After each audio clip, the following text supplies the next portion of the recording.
नहीं नहीं, आप आराम से लेटे रहो। क्या हो गया?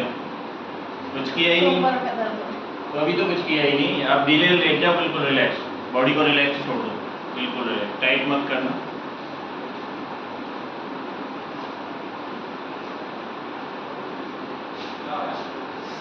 सांस लेके छोड़ो, दिक्कत नहीं होगी आपको, बिल्कुल ढीला छोड़ो। सांस लेके छोड़ो, बस।